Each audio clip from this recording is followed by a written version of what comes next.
नमस्कार दोस्तों, मैं श्रवण कुमार और यह है लर्नर्स ट्यूटोरियल। शुरू करते हैं आज की प्रैक्टिस सीरीज जो कि यूपी टीजीटी पीजीटी राजनीति विज्ञान के लिए है।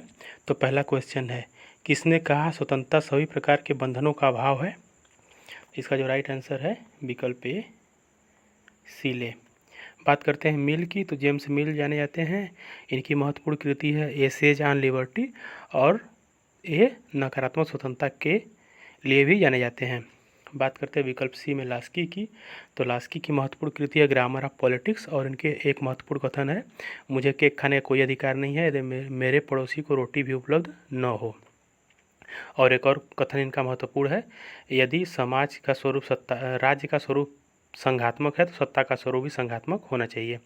बात करते हैं विकल्प डी बार्कर की, तो अर्नेस्ट बार्कर की महत्वपूर्ण कृति है principle of social and political theory. चलते हैं अगले क्वेश्चन की तरफ। तो अगला क्वेश्चन है क्वेश्चन नंबर 2, एकलवादी या कानूनी संप्रभुता सिद्धांत के प्रतिपादक हैं। इसका जो राइट आंसर होगा विकल्प बी में दिया हुआ है जॉन ऑस्टिन, इसका राइट आंसर है। जब बात करते हैं एकलवादी संप्रभुता की, तो इसको सबसे पहले प्रतिपादित करने का श्रेय जाता है जीन बोदा को, और उसके बाद आगे जिसको बढ़ाया था वह है थॉमस हॉब्स, जबकि जॉन ऑस्टिन इसको चरम पे ले गए थे। प्रतिपादन करने का श्रेय इनको जाता है। विकल्प ए में दिया हुआ है मैकियावेली, तो मैकियावेली की महत्वपूर्ण कृति जो है द प्रिंस है, जिसमें उन्होंने राज्य शब्द का प्रयोग किया है, जो आधुनिक समय में पहली बार किया गया है। बात करते हैं मिल की, विकल्प सी में दिया हुआ है, तो मिल जो है वो मिल जाने जाते हैं एसेज ऑन लिबर्टी पुस्तक के लिए और स्वतंत्रता के लिए। बात करते हैं विकल्प डी में दिया हुआ लास्की, तो लास्की जो है हैराल्ड जोसेफ लास्की है, और इनकी जो पुस्तक है वो है, पुस्तक का नाम ग्रामर ऑफ पॉलिटिक्स, और इनका कथन है कि मुझे केक खाने का कोई अधिकार नहीं थे, मेरे पड़ोसी को रोटी उपलब्ध ना हो। और दूसरा कथन है कि राज्य का स्वरूप संघात्मक है तो सत्ता का स्वरूप भी संघात्मक होना चाहिए। चलते अगले क्वेश्चन की तरफ। तो अगला क्वेश्चन है question number 3, grammar of politics पुस्तक के लेखक हैं। तो इसका जो अभी हम डिस्कस कर ही रहे थे क्वेश्चन नंबर 2 में, इसका राइट आंसर है लास्की, इसका राइट आंसर है। विकल्प ए में दिया हुआ है रूसो। रूसो की बात करते हैं तो रूसो सामाजिक समझौता सिद्धांत के लिए जाने जाते हैं और इनकी पुस्तक है द सोशल कॉन्ट्रैक्ट। बात करते हैं थॉमस हिल ग्रीन की, तो थॉमस हिल ग्रीन जो है इनकी एक महत्वपूर्ण कृति है जिसे पुस्तक है lectures on the principle of political obligation.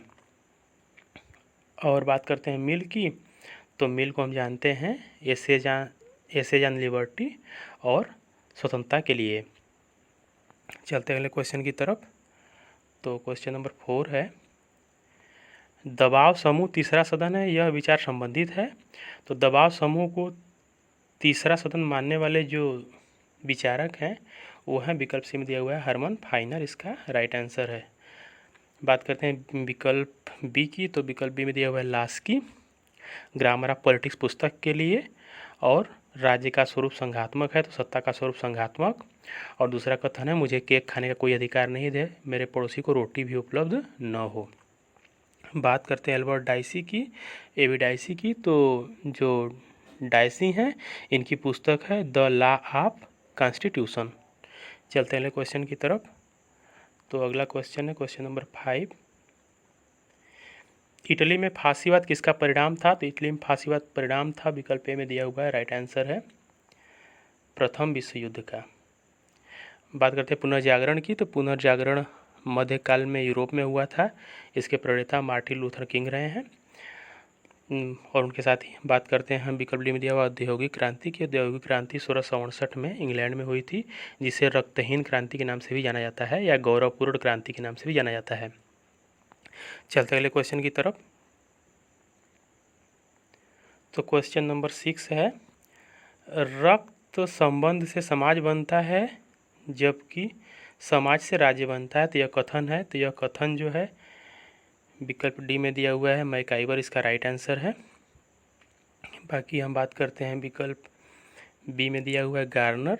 तो गार्नर जो है, गार्नर की एक राजनीति विज्ञान की महत्वपूर्ण परिभाषा है। वो परिभाषा है कि राजनीति विज्ञान का प्रारंभ और अंत राज्य से ही होता है। और टी.एच. ग्रीन जो है, टी.एच. ग्रीन की महत्वपूर्ण पुस्तक है lecture on the principle of political obligation. चलते अगले क्वेश्चन की तरफ। तो अगला क्वेश्चन है क्वेश्चन नंबर 7, जैसे पुरुष के लिए युद्ध है वैसे ही महिला के लिए मातृत्व यह कथन है। तो यह कथन जो है विकल्प सी में दिया हुआ राइट आंसर मुसोलिनी का है। मुसोलिनी मानते हैं कि जैसे पुरुष के लिए युद्ध होता है ठीक वैसे ही महिला के लिए मातृत्व होता है। लेनिन की बात करते हैं, विकल्प में दिया हुआ लेनिन की महत्वपूर्ण कृति है, साम्यवादी विचारक हैं और उनकी महत्वपूर्ण जो कृति है उस कृति का नाम है स्टेट एंड रिवॉल्यूशन। बात करते हैं विकल्प बी में दिया हुआ कार्ल मार्क्स। तो कार्ल मार्क्स जो हैं एक समाजवादी विचारक हैं और एक इनकी महत्वपूर्ण कृति है दास कैपिटल, कम्युनिस्ट मैनिफेस्टो और पॉलिटिकल इकोनॉमी। बात करते हैं हीगल की। तो हीगल की महत्वपूर्ण कृति है द फिनोमेनोलॉजी ऑफ स्पिरिट और इनका एक महत्वपूर्ण कथन हमेशा पूछा जाता रहा है कि राज्य पृथ्वी पर ईश्वर का अवतरण है, जिसे हम अंग्रेजी में बोलेंगे state is a god on March. चलते ले क्वेश्चन की तरफ। तो अगला क्वेश्चन है क्वेश्चन नंबर 8, यह कथन किसका है? समाज ऐसा टॉप है जिसकी आकृति बिगड़ चुकी है क्योंकि इसे हर कोई पहनता है। तो पूरा क्वेश्चन दिखाई नहीं दे रहा है, इसको छोटा कर लेते हैं। इसका जो राइट आंसर है इसे हर कोई पहनता है। तो यह कथन जो है कोई विकल्प में दिया नहीं है, इसको हम बना लेते हैं विकल्प ए। इसका जो राइट आंसर होगा वो होगा CEM जोड़। CEM जोड़ इसका राइट आंसर होगा, जो कि ये कहते हैं कि ऐसा टॉप है जिसका आकार बिगड़ चुका है क्योंकि इसे हर कोई पहनता है। बात करते हैं विकल्प बी की।